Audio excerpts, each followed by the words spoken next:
ನಮಸ್ತೆ. ಅಳತೆಗೆ ಸಂಬಂಧಿಸಿದ ಕೆಲವು ಸಮಸ್ಯೆಗಳನ್ನು ಬಿಡಿಸ್ತೇವೆ. ಇಲ್ಲಿ ದೂರ, ಹಣ, ಗಾತ್ರ, ರಾಶಿಯ ಮೇಲೆ ಕೆಲಸ ಮಾಡ್ತೇವೆ. ಮೊದಲಿಗೆ ದೂರವನ್ನು ಬಳಸಿ ಸಂಕಲನವನ್ನು ಹೇಗೆ ಮಾಡೋದು ಅಂತ ನೋಡೋಣ.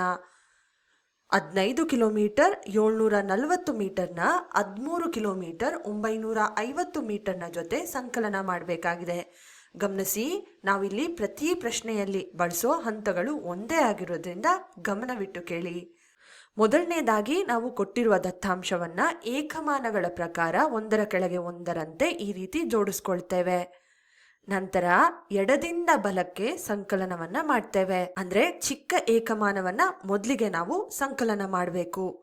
740 ಮೀಟರ್ ಪ್ಲಸ್ 950 ಮೀಟರ್ ಬಂದು 1690 ಮೀಟರ್ಗಳಾಗುತ್ತೆ. ಆದ್ರೆ 1000 ಮೀಟರ್ 1 ಕಿಲೋಮೀಟರ್ಗೆ ಸಮ ಅಲ್ವಾ? ಆದ್ರಿಂದ ನಾವಿದನ್ನ ಪರಿವರ್ತಿಸ್ಕೊಳ್ಬಹುದು. 1000 ಪ್ಲಸ್ 690 ಮೀಟರ್ಗಳು ಅಂದ್ರೆ 1 ಕಿಲೋಮೀಟರ್ 690 ಮೀಟರ್ಗಳು ಅಂತ ಹೇಳಿ. 690 ಮೀಟರ್ಗಳು ಮೀಟರ್ನ ಕಾಲಂಗೆ ಹೋದ್ರೆ 1 ಕಿಲೋಮೀಟರ್ ಕಿಲೋಮೀಟರ್ನ ಕಾಲಂಗೆ ಹೋಗುತ್ತೆ. ಈಗ ದೊಡ್ಡ ಏಕಮಾನವಾದ ಕಿಲೋಮೀಟರ್ಗಳನ್ನ ಸಂಕಲನ ಮಾಡೋಣ. ಆಗ ನಮಗೆ 29 ಕಿಲೋಮೀಟರ್ಗಳು ಸಿಗುತ್ತೆ. ಆದ್ರಿಂದ ಈ ಒಂದು ಸಂಕಲನದ ಉತ್ತರ ಬಂದು 29 ಕಿಲೋಮೀಟರ್ 690 ಮೀಟರ್ಗಳು. ಎರಡನೇ ಸಮಸ್ಯೆ ಹಣವನ್ನ ಆಧರಿಸಿದೆ.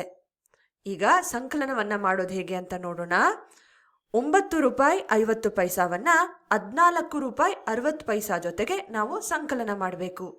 ಮೊದಲನೇ ಹಂತದಲ್ಲಿ ನಾವು ಈ ಸಂಖ್ಯೆಗಳನ್ನ ಒಂದರ ಕೆಳಗೆ ಒಂದರಂತೆ ಈ ರೀತಿ ನೀಟಾಗಿ ಅರೇಂಜ್ ಮಾಡ್ಕೊಳ್ತೇವೆ.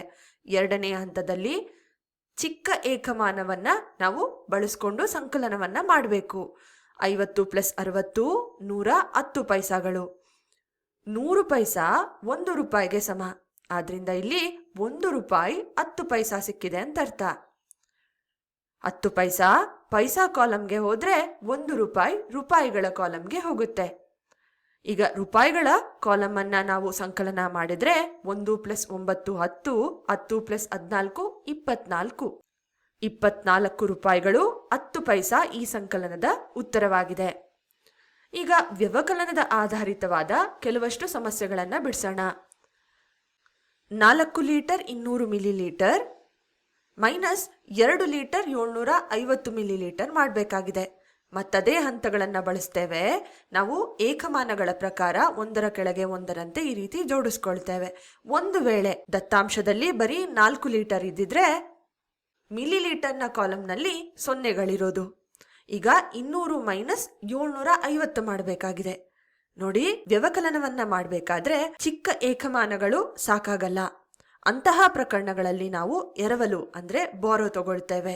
ಉದಾಹರಣೆಗೆ ನೀವು ನೋಡ್ಬೋದು, ಇಲ್ಲಿ 200 ಮೈನಸ್ 750 ಮಾಡಬೇಕಿಲ್ಲಿ.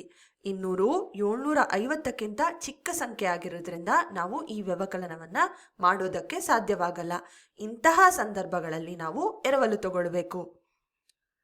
1 ಲೀಟರ್ 1000 ಮಿಲಿಲೀಟರ್ಗೆ ಸಮ ಅಂತ ನಮಗೆ ತಿಳಿದಿದೆ. ಆದ್ರಿಂದ 4 ಲೀಟರ್ನಿಂದ ನಾವು 1 ಲೀಟರನ್ನ ಎರವಲು ಪಡ್ಕೊಳ್ತೇವೆ. ಅಂದ್ರೆ ಇಲ್ಲಿ 3 ಲೀಟರ್ಗಳು ಮಿಕ್ಕಿರುತ್ತೆ. ಇನ್ನು ಮಿಲಿಲೀಟರ್ನ ಕಾಲಂನಲ್ಲಿ 1000 ಪ್ಲಸ್ 200 ಅಂದ್ರೆ 1200 ಮಿಲಿಲೀಟರ್ಗಳಿದೆ. ಈಗ ನಾವು 1200 ಮೈನಸ್ 750 ಮಾಡ್ಬೋದು. ಆಗ ನಮಗೆ 450 ಮಿಲಿಲೀಟರ್ಗಳು ಸಿಗುತ್ತೆ. 3 ಮೈನಸ್ 2 1 ಲೀಟರ್. ಈ ವ್ಯವಕಲನದ ಉತ್ತರ ಬಂದು 1 ಲೀಟರ್ 450 ಮಿಲಿಲೀಟರ್. ಈಗ ಮತ್ತೊಂದು ಪ್ರಶ್ನೆಯನ್ನ ನೋಡೋಣ. ಇಲ್ಲಿ 26 ಕೆಜಿ 470 ಗ್ರಾಂನ 25 ಕೆಜಿ 150 ಗ್ರಾಂನಿಂದ ಕಳಿಬೇಕಾಗಿದೆ. ಮತ್ತೆ ನಾವು ಏಕಮಾನಗಳ ಪ್ರಕಾರ ಒಂದರ ಕೆಳಗೆ ಒಂದರಂತೆ ಈ ರೀತಿ ಜೋಡಿಸ್ಕೊಳ್ತೇವೆ. ಗ್ರಾಮ್ಗಳನ್ನ ಮೊದಲಿಗೆ ಕಳಿತೇವೆ. ನೋಡ್ಬೋದು, 470 ನಾವು 150ರಿಂದ ಕಳಿಲಿಕ್ಕೆ ಆಗೋದಿಲ್ಲ. 1 ಕೆಜಿ 1000 ಗ್ರಾಂಗಳು ಅಂತ ತಿಳಿದಿರೋದ್ರಿಂದ ನಾವು 1 ಕೆಜಿನ 35 ಕೆಜಿಯಿಂದ ಎರವಲು ಪಡ್ಕೊಳ್ಬೇಕು. ಆಗ ನಮಗೆ 1000 ಪ್ಲಸ್ 150 ಗ್ರಾಂಗಳು ಸಿಗುತ್ತೆ. ಅಂದ್ರೆ 1150 ಗ್ರಾಂಗಳು ಈ ಗ್ರಾಮ್ನ ಕಾಲಂನಲ್ಲಿ ಕಂಡು ಬರುತ್ತೆ. 470 1150ರಿಂದ ಕಳೆದಾಗ ನಮಗೆ 680 ಗ್ರಾಂಗಳು ಸಿಗುತ್ತೆ. ಇನ್ನು 34 ಮೈನಸ್ 26 ಬಂದು 8. ಅಂದ್ರೆ ಈ ವ್ಯವಕಲನದ ಉತ್ತರ 8 kg 680 ಗ್ರಾಂಗಳು.